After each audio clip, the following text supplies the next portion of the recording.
Hello and welcome to Agency Office Hours for May 2024. I'm Agency Advisor Karl Sakas, and over the next hour, here's what you can expect. I'll be answering questions from agency leaders like you. We also have a guest expert, agency owner Gabriel Marguglio. I'll be doing a fireside chat with Gabriel about his experience doing outsourced lead gen, how to make that work without getting burned. But here in particular are the questions that we're going to cover today. First up, Gabriel and I will talk about his experience with outbound sales and outsourcing lead gen. Then I'll share a way for you to join our upcoming Diversify Your Lead Gen Strategy workshop at a discount. Then Chris in Virginia has a question about agency structure, specifically about navigating the transition to a matrix structure and what to do as you go through that process. And finally, Ryan in Alberta, Canada, has a question about recurring revenue. What do you do if you've built up a lot of recurring revenue, but you want to go from there? What are your options? So if you have a question you'd like me to answer in a future call, please include that when you RSVP. You're welcome to book for any session later here in this year. And if you're joining live, we'll have this recording live within 24 hours. If you're watching the recording, well, there we go. You already have access. As a reminder, don't share anything out loud that you don't want to potentially become public as well. All right. Well, first up is Gabriel. Gabriel, if you want to come on camera, and thank you so much for joining Agency Office Hours today. Thank you. Thank you for having me, Karl. It's a pleasure to be here. Yeah. So, of course, we've worked together consulting and coaching wise for several years. I know you had originally seen me speak at the Inbound conference back in 2015. And we're currently working together right now on a new workshop coming up in July on Diversify Your Lead Gen Strategy. And, one of the things that we're going to talk about in the workshop is around outbound lead gen, whether that's the agency's doing it yourself or if you're hiring someone else. And so I thought this would be a good opportunity to give people a preview of some of what they'll learn in the workshop. Now, you have hired an outbound lead gen firm. Let's talk a bit about that, because I know that others in the audience, whether they're here live or watching the recording, are interested in the topic. Because, those emails, although very annoying, that you get all day of like, don't pay us unless you get results, or how would you like 100 leads a week, or how, things like that. I mean, they make a compelling argument if it's true, but I'm skeptical. So from your perspective, how did you go about getting started? Great. So again, I'm Gabriel Marguglio. I'm the CEO of Next Need Marketing. We are a HubSpot agency that started 22 years ago. And we went from doing websites to doing SEO, to doing content, to doing inbound, to doing marketing, sales alignment, and more. Now we are a sales and customer acquisition agency, more than just a marketing agency, specializing in HubSpot. That means in the last 22 years, we've tried it all. And talking about outbound, one of the things that we didn't try until last year is outbound emails outsourced by an agency that does that. So the experience is, first of all, the research part of the experience was hard to go through because there's so many emails out there. There's so many people actually bombarding agency owners saying, right, what are you doing? Stop doing what you're doing. You have to get leads from emails. It's all automated. I can get you the famous email. I can get you 12 meetings tomorrow for nothing, right? Like, and of course, it's a lot of gimmicky stuff and all emails, and they're all annoying, but also in a sense, repetition for sales and multiple touches work. So we would not be able to say, oh, this is a gimmicky thing. This is something we don't want to try. We wanted to try it and say, can we outsource this and have a sustainable pipeline source, a new sustainable pipeline source that works on its own, and I just have to pay some thousands of dollars for it every month instead of hiring another salesperson, instead of revamping our marketing strategy. Yes, we're doing all the other things, but this was something that we never tried. So it was tempting. The concept makes sense. Mm-hmm. A lot of potential there, including Mm-hmm. scale. Yep. And I mean, it also fits what you're doing in general with your clients around trying different techniques to see what Yes. works. So you're sort of your own guinea pig Yes, uh, definitely. on that. Now, you mentioned there are some, and you're not, as we discussed, you're not going to mention the name of the specific firm, but you mentioned there are some gimmicks. What are some gimmicks that people should watch out for? Well, the first thing is we were looking at multiple agencies, right? Multiple companies that do this. And you have the AI, line. You have a lot of agencies that are like, AI, it's gonna solve all your problems. And yes, AI is amazing, and we use AI all the time. We're an AI powered agency at Nextiny, but AI plus human, not just AI. There's a lot of the AI will call, the AI will email, the AI will write the email for you as it goes and respond to people's questions. And I'm like, first of all, that is probably a horrible experience. And they weren't able to show me, and again, questions.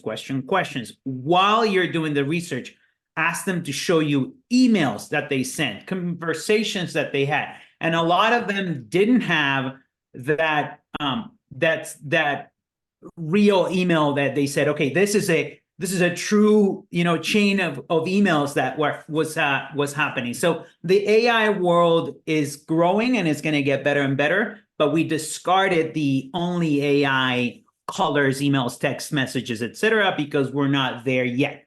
It may change very soon. Too much of a risk for your brand reputation. Oh yeah, because again, someone might say, do you do websites for free? And the AI will be, yes, we do everything for free. Like, how do I know what the AI is going to say in our behalf? So that's the first part. The second part, I know there's the data mining. Where is the data coming from, right? So you start thinking, how do you get the data? Where's the data coming from? And there's different sources. We can talk more about that later. Then how do they protect your email domain authority? Because if you're going to start sending thousands or hundreds of emails every day for me, you better have a way to protect my domain authority. So a lot of research, a lot of questions. We went through a lot of different agencies. Some of them had a mix of these things. Some of them have different ways to do it. We ended up choosing an agency that does mostly emails, and they have a human aspect to it.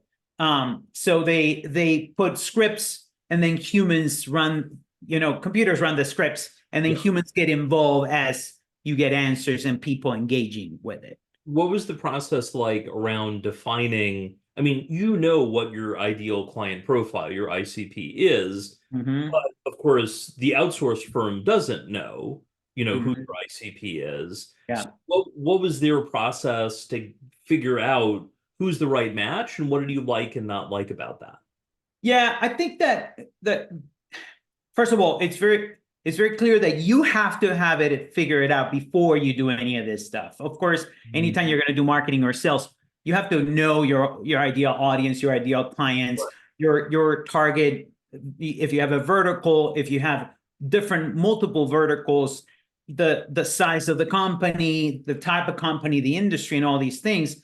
The problem with that is that no matter how much you know about these things, they don't know about these things. So there's a whole month, 2 month, 3 month process to go through with them, that even though onboarding could be 10 days, 15 days, a month, the onboarding becomes longer and longer, because as you start having these conversations, just like when someone starts working with us, we don't say, yeah, on the first month, I'll get you 12 meetings, because that's impossible. Because on the first month, we're having conversations about your processes, your team, how we implement software to make sure that process is implemented and the team is using it and they're trained. You can't just start delivering leads, on day one. The same thing happens with an agency like that. We were on the other side of our same process, being the client, and time continuing to pass because these companies are trying to do this as fast as possible because you need to get some quick wins to keep going. You need to get some quick wins to get these leads. And they do have an onboarding process.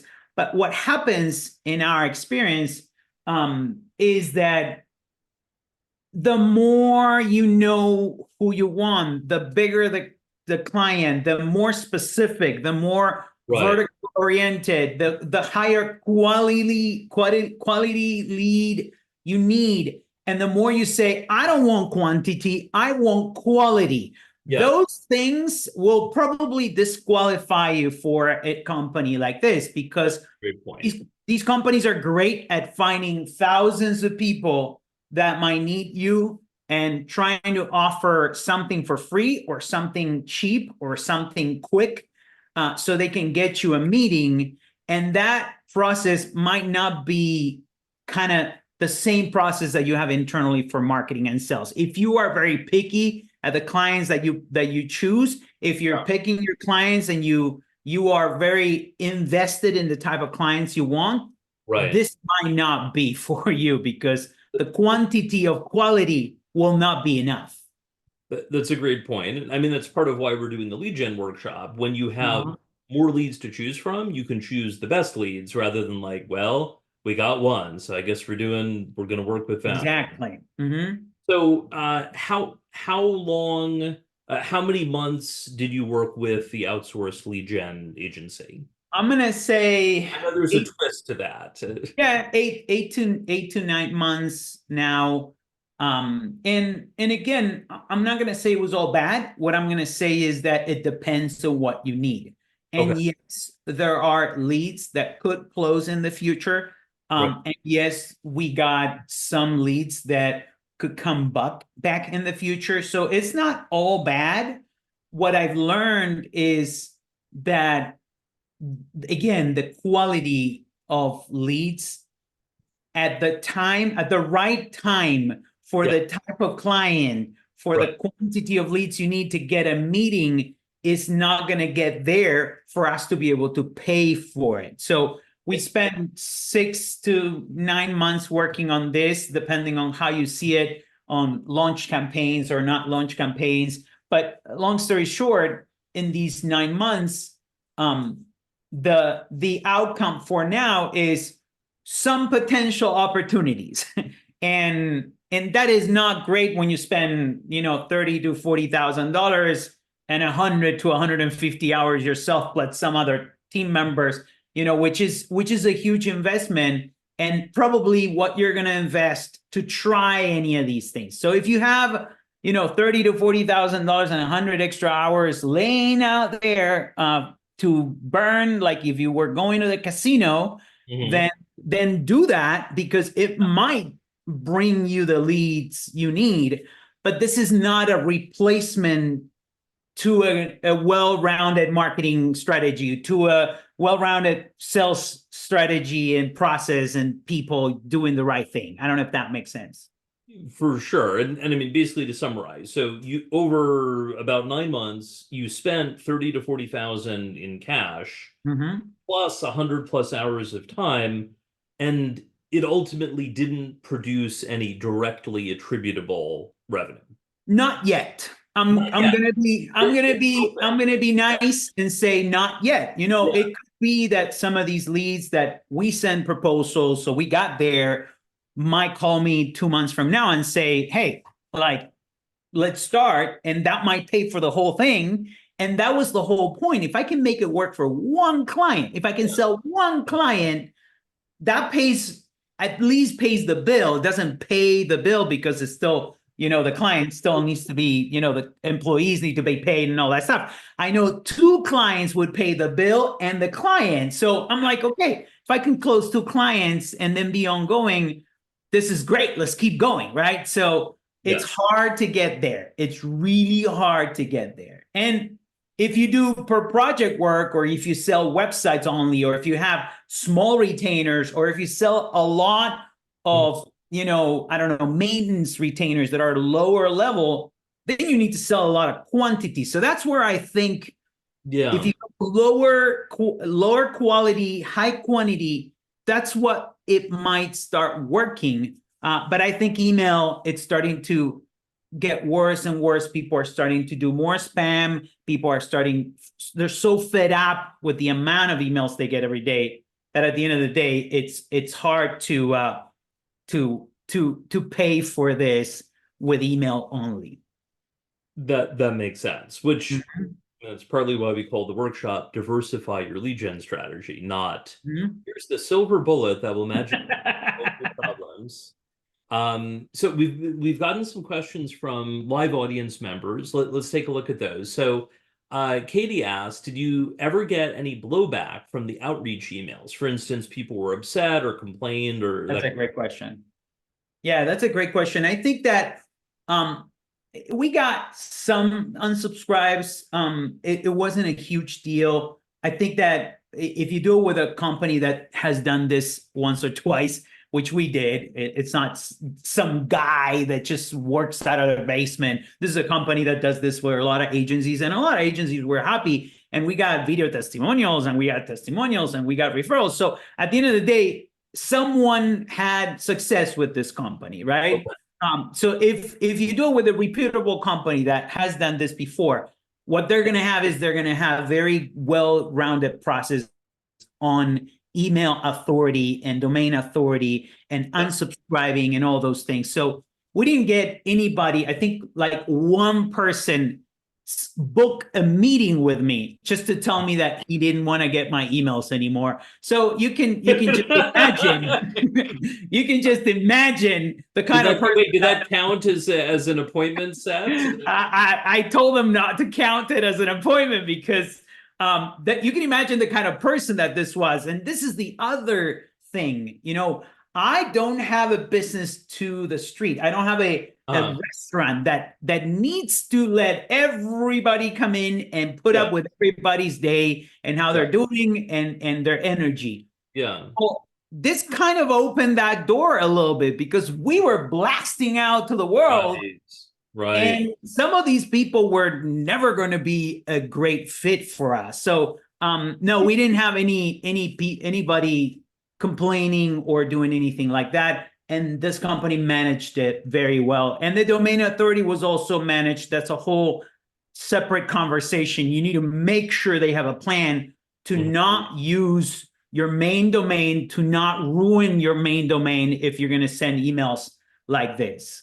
And that also includes things around can spam and other compliance, right? They should not be using your existing opt-in database. No. I mean, often you can't because it's going to violate, relevant policies. Yes. So, I definitely would not, if you're considering this, definitely don't work with anyone that doesn't have unsubscribe links and other compliance handled. But I mean, even, we've got a couple more questions. One is, this is sort of a short question from Sean and then over to Shannon.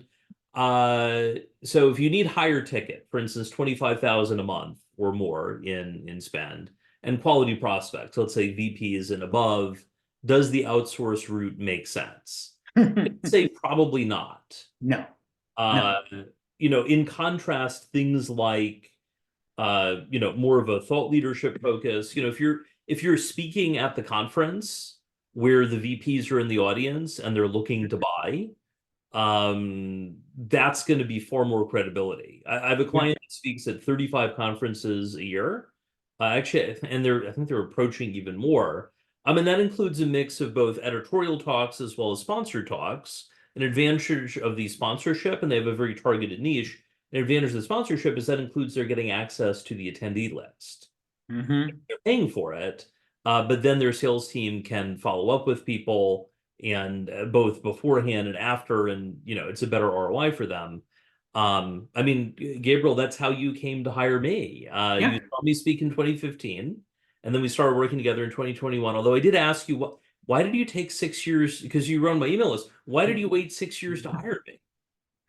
Well, the answer is a great answer that, again, you loved and you probably hate at the same time. It was because you had a lot of great free resources that I was using. I didn't have to pay and they were really helpful, but my agency wasn't there. I had to use those free resources to get to that point that I was worth paying for your services. And actually I could use them, because you could have started working 6 years before, but you would have been like, you need to hire people. Like, Right. you can't do it all by yourself, right? I wasn't gonna do that, but yeah, that's the case. On the biggest, bigger ticket item, more VP oriented, we got better results when we got to the vertical we wanted to push, and it was already 4 or 5 months in, because we were testing different things, and it was more, we went very specific, then we went very broad. We were like, we want this industry that uses HubSpot, that their website is in WordPress, that this and that. Like, we were very specific, and then we went, give me whatever you want. Give me anybody that has some kind of connection with HubSpot. Are they using HubSpot? Are they buying HubSpot? Something like that. And both of them didn't work. Once we did a combination of a very big industry that actually we've had success, that we could show success, that is more on the enterprise side, that we know has 100 plus employees, 50 million a year plus. Their clients are multi-millionaire, companies around the world. That's when we started getting better conversations, because of the nature of the people working at those companies. They're people with a lot of resources. They're people with a big marketing team. They probably have implemented HubSpot and Salesforce and this and that. So they were easier conversations, because they're always trying to buy more resources and more help and more. So be careful if you're in the middle, because the middle didn't work that much. The 25K retainer might work, but you have to make sure that target audience can pay that with their eyes closed. They can be like, oh, 25K? Yeah. Like, where do I sign? They cannot be the top of that layer, because if they're like, or I'm sorry, the bottom of that layer, they cannot be like, oh, $25,000 a month. It's like almost 90% of my marketing budget. Forget it. It's never going to work. Does that make sense? For sure. A topic that came up from Bob Glazer at Acceleration Partners. He noted, I've written an article about this, about someone asked at a conference or an event, do you still work with startups? And my recollection was he laughed and said, not anymore. I try to avoid situations where something that's small for us is big for them. All right, we have time for one more question before we wrap up the segment here. Shannon, thanks for asking. You had raised for Gabriel. Gabriel, did you look at a spectrum of firms, like, for instance, Catapult New Business, who's a more strategic firm, and they actually basically take on handling your full sales function, in addition to the ones that are more top of funnel oriented? So did you look at the sort of full scale sales outsourcing? Please go ahead.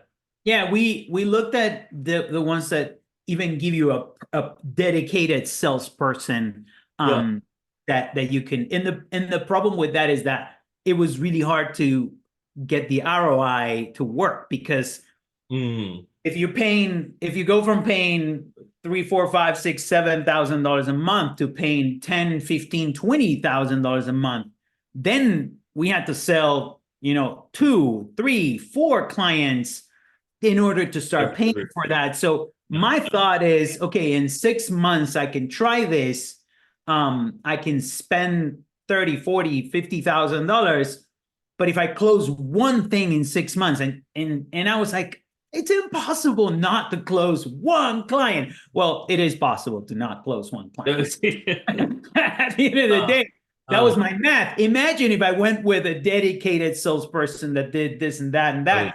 I understand there's a different level of sales there, because this dedicated salesperson becomes, a salesperson. But at the end of the day, if the leads are coming from the same place and the bookings are coming from the same place, I don't know what else this salesperson could have done that I didn't do to close these deals. You know what I mean? Yeah, that makes sense. So really it comes down to, from an ROI perspective, what are you willing to invest for the potential return, knowing that the return could be zero. Yep. Speaking of on the more positive return side, by the way, if you have not checked out the Win Without Pitching workshops, I just shared a link to that. Several of my clients have done that. If you have questions, I'm sure Shannon will be glad to answer those either here on chat live or afterwards. So check those out. They're listed on my 2024 conference roundup. So check out the next one, and if not, there will be more coming up. All right. Well, Gabriel, thank you so much for joining. Oh, and you did avoid one situation which another client experienced, where the outsourced sales firm was doing a pretty good job with generating leads, though they were like double the price that I think you're looking at. And one of their guarantees was, if you like the SDR, the sales development representative, you can hire them yourself after, I think it was a minimum of like 3 or 6 months, and you would pay a placement fee, like sort of a normal kind of deal. And they found someone who's amazing. And he was working on 3 different accounts, including the agency I was working with.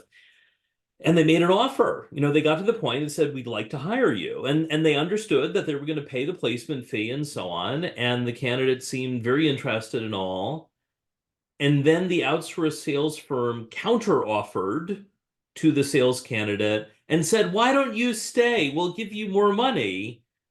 And the candidate stayed at the outsourced firm. Of I'm course. like, so I had been recommending them for a while, but once it was like, well, wait a minute, ethically, that doesn't seem right. If you're like, you can pay a fee and get the person directly, but by the way, you're going to bid against us? No, no.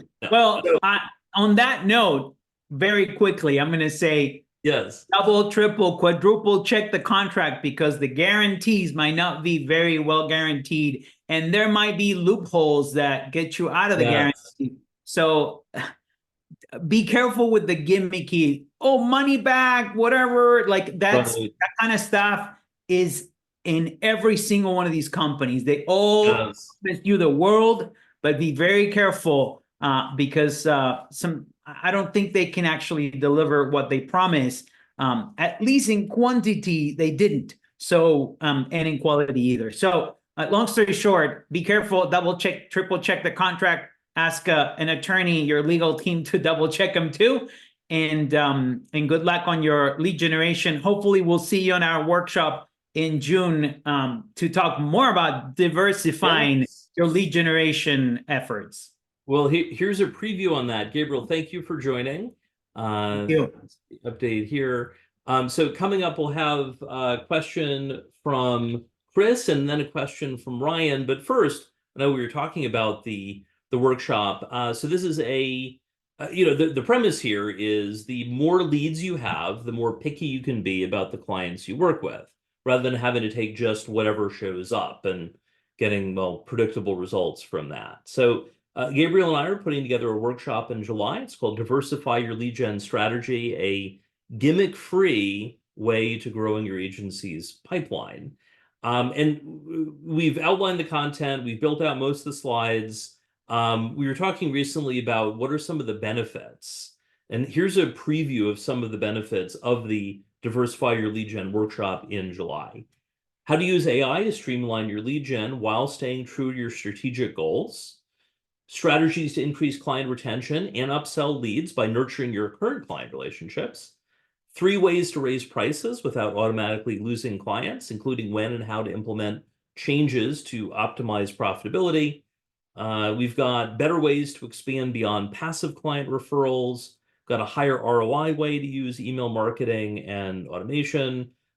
We've got a simple yet powerful technique to generate 10 ideas for your content marketing. The hidden danger in neglecting your website, and 6 tips to transform your digital presence, and more. Like that's just the short version of the list. So if that is of interest, if you get your ticket early, we've got pre-sale pricing now and then early bird pricing. But even if you pay full price, if you wait, I wouldn't wait, because why not save money if you're going to do it? But even just getting one new client, you'll come out ahead. All right. And if you have any questions on that, feel free to chat me or reach out to my team.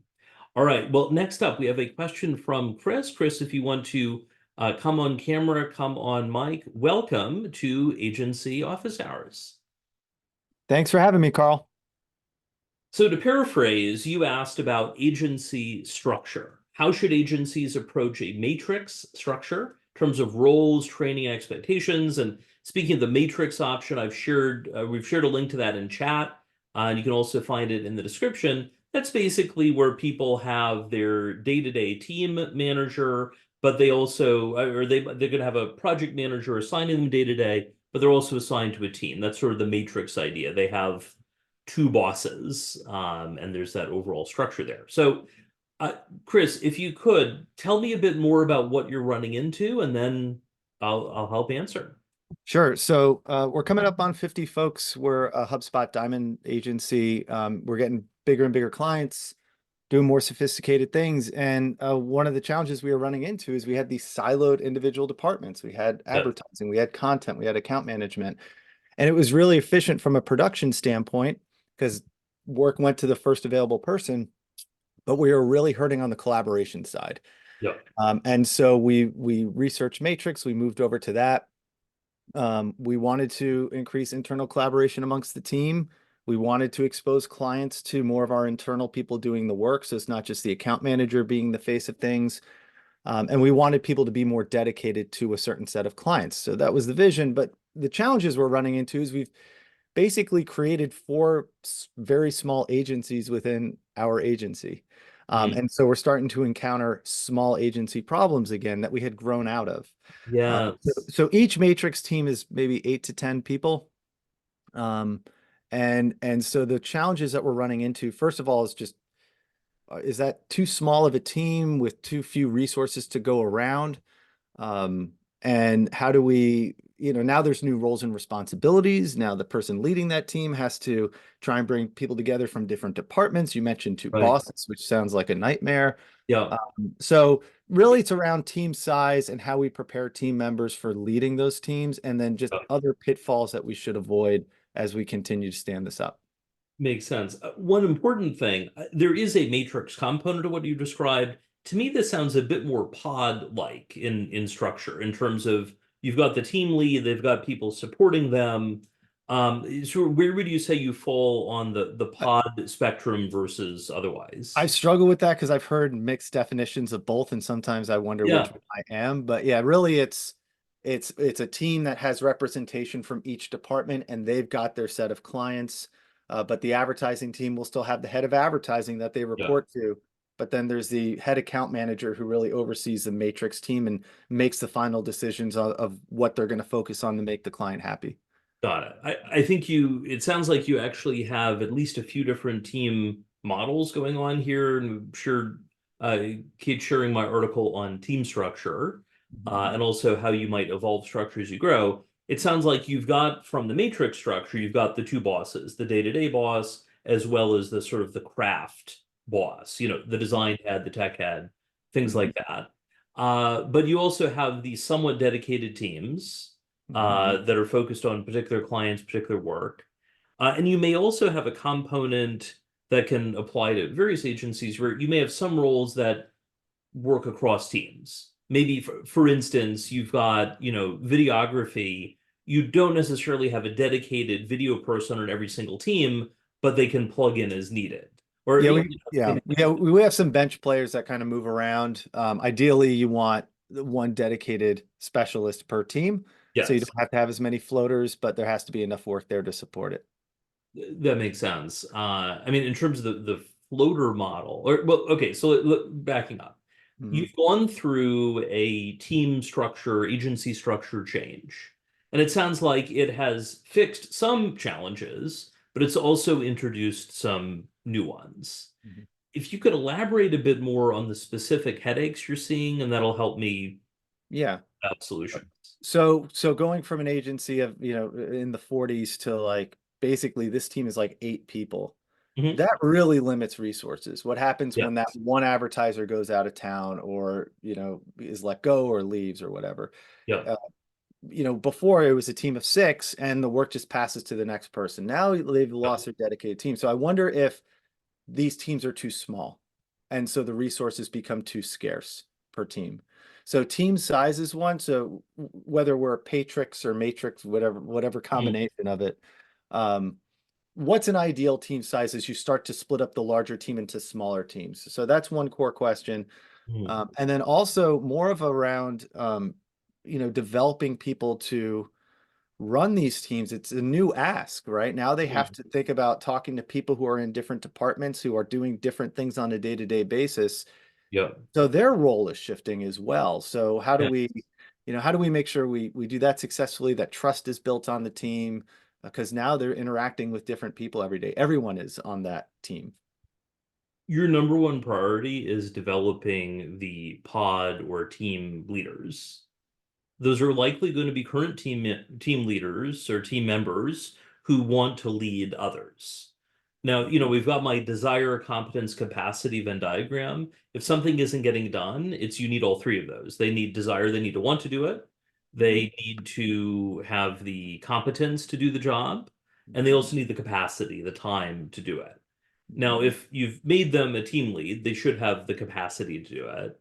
Hopefully, they have the desire. If they don't have the desire to lead others, don't make them a team leader, Sure. right? That's not going to go well. But then the competence side, can be hard. That includes, for instance, doing manager training. I'm a big fan of the manager tools training at manager-tools.com. They have their effective manager training. I did that years ago. My colleague Kate has done it. It's a good intro to managing people. I wouldn't make someone a team lead without their doing some sort of intro management training. Life Labs Leader Lab also has training on that too. If you have someone who's thinking of becoming a team lead, you could do as I did with a client. I had them assign reading my book, Made to Lead, a pocket guide to managing marketing creative teams. They had 2 people who wanted to become the head. One read it and was like, this is amazing, and did this analysis about how he would do well in certain areas and needed help in others. The other candidate read it and was like, I don't want this job. I like the idea of making more money and I like the idea of, the title, but I don't like the actual job.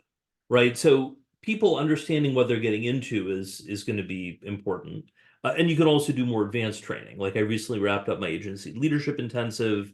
You could do something more comprehensive and in-depth and intensive, like the Grinnell leadership jumpstart. But importantly, before you expect people to lead, look at opportunities to train them and then plan on coaching them, whether the coaching is happening by the head of delivery or the director that's leading their day-to-day department, design, development, that kind of thing. Someone needs to coach them on leading people. That does have an implication, which is if someone is leading a team, their billable expectations are going to go down, right? If, for instance, a friend worked as a government contractor in the DC area, and he mentioned that he had 7 people reporting to him, yet his billable target was 40 hours a week. So in practice, between doing his own billables and managing the 7 people, that meant he had to work like 65 hours a week. And I mean, the interesting thing is he was doing like life or death stuff, sort of like national security related and things like that. But agencies aren't generally doing matters of life or death. And so, consider how you need to cut back on their own billable target. Do you have a resource for target billables based on number of direct reports? So the article I think Kate may have shared on agency roles, we take a look at billable targets for different roles. I would say if someone is doing heavy management, it's going to be hard for them to bill more than 20 hours a week, and it could be less than that. For instance, I'm doing just shared some advice for a client who's doing my agency growth diagnostic, and they've got a sizable team, yet the owner is still billing like 15 to 20 hours a week, and that's too much for the CEO. to be doing.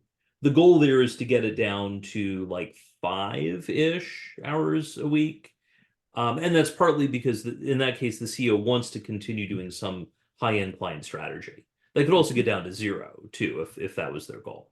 Yeah. So team, kind of that training and support to the team is going to be important. But then you would raise like, what's the right team size? There's always going to be a risk of a single point of failure at agencies to an extent. For instance, if you were the CEO and something happens to you and you can't do your job, that's not going to be good. Now, obviously, it's easier if you have a number 2, if you have others who are supporting you. But like for anyone on this call, you are a single point of failure. Like the fact that you're making time to hear this, you're in a leadership role of some sort. The question becomes, what are the backups you can build in to make that impact less negative? So, you had mentioned, for instance, the idea of floaters, and I think that that's probably some version of the solution where you've got the 8 to 12 dedicated team members, but then you have an additional person, whether it's in each craft or maybe they're cross-trained, maybe they can do AM and PM, maybe they're not the best account manager in the world and the best project manager in the world, but they can do both. So they could swap in. Or you mentioned the person doing advertising. Maybe they're a generalist across platforms. They're relatively good at all of the platforms rather than being like the best in the world at AdWords or something like that. Go ahead. No, I was gonna say, and it's maybe less from single point of failure. That's certainly part of it, because what I've learned with matrix models is that it doesn't handle turnover well. But it's also from a just resource planning perspective. So not just contingencies, what if somebody leaves, but it's kind of like the analogy of if you're in like what's the most efficient model of a line, like a queue, people going through something. If it's a grocery store and you have 8 individual lines, that's very inefficient compared to one giant line. And it goes to the first available person. And that's what we were doing when we had individual departments. But now that you create these small teams, it's like you go to those individual grocery store lines. And so turnaround times start to stretch out. And that's something we track very closely. And I've seen that start to go up just because there's fewer you can't assign work to the first available person or the person with the most excess time. So it's just another unforeseen challenge of creating smaller teams within a larger team. The key on the agency within the agency model, beyond training and supporting the team lead and figuring out what are the right roles, is basically to use the client workload as the core driver for what the team does. And so, for some teams, they're going to have 3 clients. For others, if you've got an enormous client, say you've got a client that's paying you $1 million a year for services, they're going to have a dedicated pod, a dedicated team, kind of thing. And they're, kind of adjusting as they go. On the other hand, you might have a pod that handles like 10 clients, like 10 small clients that are big enough to meet your minimum level of engagement, but they're not enormous. So the idea there is that the team can be an expert on doing that client or those particular clients' work. And the floaters are helping as needed, but that way, like, what is the client doing? Are they growing and are they going to expand services with you, or are they shrinking and maybe you need to cut back? Unfortunately, there is no, and we're about to head over to Ryan's question, there is no single perfect structure. I got an inquiry recently from an agency in Europe where the idea was they needed help with team structure. And I said, okay, we'd start with an agency growth diagnostic, and then we do a project on structure. And they're like, well, we were hoping you could just give us feedback in like 2 calls. And it's like, I can't give comprehensive feedback that impacts the employment of your team in 2 1-hour calls without any context to what's going on. Mhm. So the fact that this has been a challenge, it is a challenging topic. Mhm. So it's not just you. Yeah. Cool. Well, I appreciate it, Karl. Thanks for sharing your thoughts. Absolutely. Good luck as you're working through it. Thank you, Chris. All right, our final Q&A today is with Ryan. Ryan, if you want to come on camera, come on mic, welcome to Agency Office Hours. Hello from Canada. So a little bit of context on our agency, quite a bit smaller than Chris's. So we are an agency that does about $1 million in revenue, a little bit above that, but it's an easier number for this conversation. We have a small team of 6 salaried employees, and we roundabout have 4 or 5 freelancers. So call it a team of 10, some freelancers, some in-house. And what I'm looking to do, Karl, is to find ways to continue to increase our monthly recurring revenue, and then to recognize that there's different types of monthly recurring revenue, some more or less desirable in terms of our ability to execute and its margins. So if I look at last year, we had a goal of reaching 50% monthly recurring revenue, 50% of gross. So we benchmark off of AGI for most of our benchmarks. Mhm. So our target was 50% and we achieved 38%. Okay.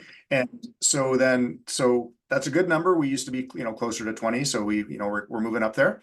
Yeah. And then another way I benchmark this is I also think of monthly recurring revenue as a secure contractual type of revenue that, to the extent that it can cover my fixed monthly overhead, all the better. So last year, again, we were 38% MMR of AGI, of gross revenue, and that was almost exactly 50% of our fixed overhead. So the vast majority of that revenue comes from our hosting, which is a monthly fee for hosting, warranty, security support. For the most part, those are what I would call quasi-passive services. We do have some costs to manage that, and there's some IT teams and all that sort of stuff. But I feel like I've mostly maxed that out, and I'm trying to find ways to increase our monthly recurring revenue. But for example, it could be, I'll just use an example. For an extra $150 a month, we will do XYZ automatic updates on your website per month, but all of the account management and chasing clients for that. So final bit of context for you, as an agency, we do websites and we do branding and we do print. So I'm interested in also finding, so for example, we design logo and visual identity standards. But a common practice for the last couple of years is we deconstruct all of this and put it into Canva.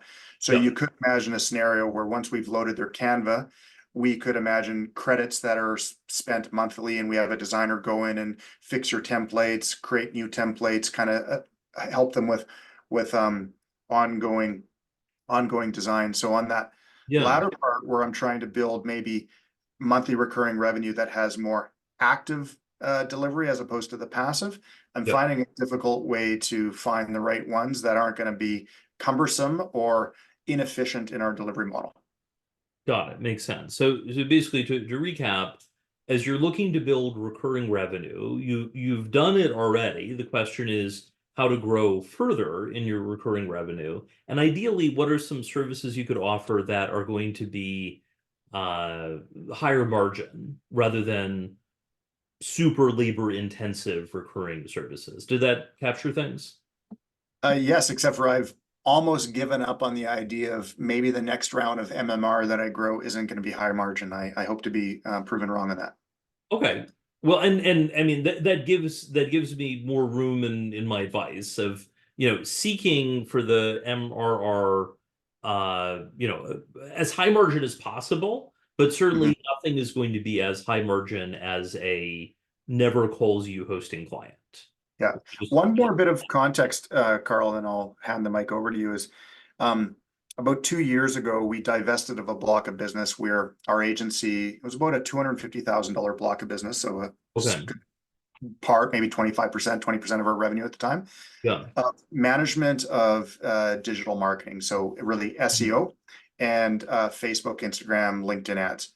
The problem is we were getting the revenue, but it took about 4 hands to do that. Someone to manage the client, to set goals, someone to be a specialist on AdWords and Facebook. And you mentioned it with Chris. I'm rethinking this now because I believe I can probably find a generalist. And then with the advent of all of these AI tools making so much more of that, it's easy to create a blog content and optimize it for SEO if you're trained on the right AI tools to help you with the craft. That could help. I think a key thing here, and this is true for you and for everyone listening, the person who is skilled enough to build a system is usually too expensive to be the one to run the system. And the person who runs the system usually doesn't have enough experience yet in their career, although someday they will, to build the system in the first place. So something to consider here is the person that's getting things started is probably not the one who's going to finish all of the work. For instance, one of the examples you mentioned, Ryan, about, we're building out brand-related work. What about we say load it into Canva and then we're doing tweaks? The person who's doing the tweaks definitely cannot be the conceptual designer who's coming up with the branding in the first place. It's going to be a production designer who loves tweaking the details and all, but isn't, for instance, resenting that they're having to do that. And the challenge is people usually don't go to art school to become a production designer. They go because they see themselves as a conceptual designer, designing the next Nike logo kind of thing. But the reality is that people have different skill sets, and production design is the more day-to-day useful thing for most clients. So consider, for instance, who on your team could handle and would be excited. They have desire, competence, capacity to do, say, the Canva tweaks and updates. I would follow up on that to figure out who's the person to do it. That may require hiring someone at a lower labor rate to do that work. And that certainly would help on the margins. So that's something to consider. You'd mentioned in the past you were doing SEO and other digital marketing, kind of ongoing services. I mean, that is typically how retainer-based agencies are doing recurring revenue. They're providing ongoing SEO or PPC or other services, social media to get help. One of the pieces on that, on pay-per-click advertising, that tends to have a good profitability curve over time, in that you spend a lot in the first month or two getting things optimized, but then once it's running, you're mostly getting paid, and you're tweaking here and there. And if there's some sort of a major shift, that can be a problem. But once you get it going, after the first 2 or 3 months, pay-per-click tends to be pretty profitable if you have the right people doing it, and importantly, you have a process to not overspend the client's budget. I learned a client's PPC had apparently ignored internal warnings and overspent a client's budget by like over $100,000. Not good. So build in some guardrails, because that wipes out all your profits at once. Another angle to consider, certainly there's retainer-based services. Can I ask a quick question on the PPC? Sure. As a practice, whenever we've had ad spends, we disclose the ad spend as paid directly by the client on their card with no markup, and then our agency fee is separate. Do you recommend that, or do you find it's common to have a markup on the ad spend running through the agency? I prefer the charge separately, because otherwise you're basically serving as a bank to the client. Yeah. I had a past client elsewhere in Canada who was basically running, millions of dollars a year in ad spend, and he was running it through like his 2 credit cards. So he said his morning routine was to do 2 things: brush his teeth and pay down $35,000 on the credit cards, like every day. And then at one point he was like, I'm thinking of getting a line of credit for $300,000. And I'm like, that's less than 10 days of ad spend. Like, you need a much bigger line of credit if you're going to do that. So that wasn't going smoothly. So I am a fan of having the clients pay the media directly, and then you charge a separate management fee. If you are going to do the markup, you basically need to structure the business to handle that. There's a lot of cash in, a lot of cash out. I would definitely get analysis from a virtual CFO before exploring that. But I'm a fan of just charge a separate management fee. It's up to the client to deal with the spend. Typically retainer-based services where a client's paying a fixed amount each month, is often a way to go. There is another way, which is if a client doesn't want to commit to a full retainer, they can basically prepay. They prepay for a block of hours or a block of something. And that can be helpful, where maybe they don't need, 40 hours of help every month, but maybe they need a surge of things, every few months or a couple times a year. If you're getting prepaid for it, you can be confident that you can pay, say, for additional freelancer time. So question on that. Yeah. I've considered a slight variation of that, maybe exactly that, where our stated agency rate is 125 an hour, but if you were to prepay in blocks of X amount of hours, you get an effective rate of 105 because you're purchasing in bulk. And then the question is, we're pretty generally, whenever we have a prepayment, we would consider that a deposit on jobs, treat that as a liability on the balance sheet. And would you suggest then that we only recognize that as revenue as it's used, except for it's not a deposit in the normal sense where they have prepaid, it will turn to revenue, but do you just reconcile that at the end of each year? So when do you move it to the balance sheet to the P&L if they haven't used it within that calendar year, let's say? So that's definitely a question for your accountant. I will say that I do a version of that if a client prepays. Well, actually, if I generally don't do anything unless clients have prepaid, which, I challenge everyone listening, try to get paid in advance, not afterwards. But say it's prepayment for a project, I'll move the payment partly into reserves, partly into the prepaid account, and then I recognize it as I deliver the work. Okay. Now, if I do something, if I get the payment and I deliver it in the same month, then I might skip that process because it's all happening at once. But talk to your accountant on specifics. But that's generally the right idea. So in that instance, though, and you might be getting there, is okay, so we have a prepayment, but now I have an employee that has to make a decision on how and where are we going to spend the money this month, and then the coordination with the client, who we deal with small, medium businesses who are generally pretty disorganized when it comes to their web, their digital, their marketing. So they don't really know what they want. They can't provide assets. They don't provide content, photos, all that stuff. I've worked with those clients in the past as well. They are fun. One idea with that is to basically have a list of pre-approved projects or tasks. So you mentioned, for instance, doing maintenance and other updates. You're going to have pre-approval to do that. But you also will probably have a backlog of things that they've been thinking about and that maybe they don't need to happen right now, but the client has said they want it. In that case, it's like, hey, client, here's what we're planning to work on this month. Let me know if you have any changes. So that way, if they don't say otherwise, they've pre-approved the list. It does require some work for the account manager up front to get the pre-approval and figure out what info you need. One of my favorites was we were doing a client website and we needed their vector logo. So I asked the client for the vector logo and they sent me a file called like vectorlogo.jpg. And I'm like, hey, thank you for sharing it. We're actually looking for, like a .pdf or .ai or EPS file. Do you have one of those? Great. Got it done. Final thing, and unfortunately we'll need to wrap up.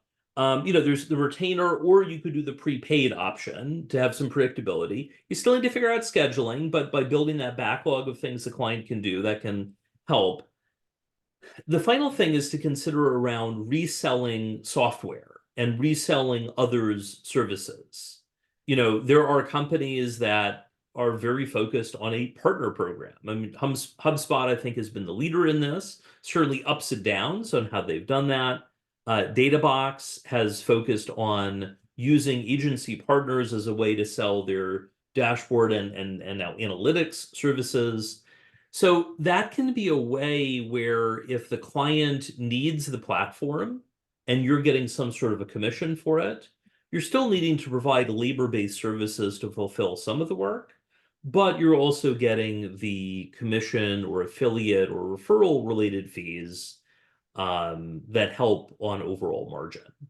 And usually the more you sell, the more they're, the more incentives they have. Obviously, this needs to be services the clients need rather than what they don't need. But for instance, agencies that do SEO often will be partners or be involved with CallRail, for instance. And so they may be getting some sort of a fee for that. So I think you have a lot of possibilities. The question now is where to prioritize. And my suggestion would be to speak with your team or your number two to decide what do we want to do first, implement that, and then regroup on what next. Does that make sense? Yeah, sounds good. I think most of it is going to be on the logistics and the coordinating, the execution, delivery, and the client management. I mean, that's Kate, if you could share my article on starter versus finisher.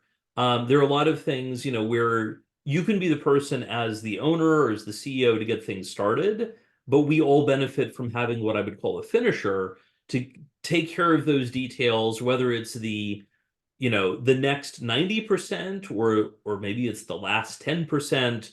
We all benefit from someone with help on that. And as agencies grow, the owner having a number two, but then the number two needs a number two. Kind of we all benefit from that support. So, Ryan, good luck as you work through that. Let me know how it goes. Thank you very much. All right. Well, that concludes agency office hours for today. I'm Karl Sakas. If you're joining us live, you can see the recording online within 24 hours. And if you got the recording already, well, no wait involved. If you're interested in getting your ticket to the Diversify Your Lead Gen Strategy Workshop, I'd recommend getting it sooner rather than later to get the lowest available pricing. You can see the link for that in chat if you're on live or in the video description if you're watching the video. Coming up, our next event, we're meeting generally every second Tuesday. We're going to be meeting in June. If you have questions you'd like to submit for a future event, please include that when you are as a VP, and Kate or I will let you know beforehand if you were on the list. So thank you so much for joining today. And as you work through things, good luck out there.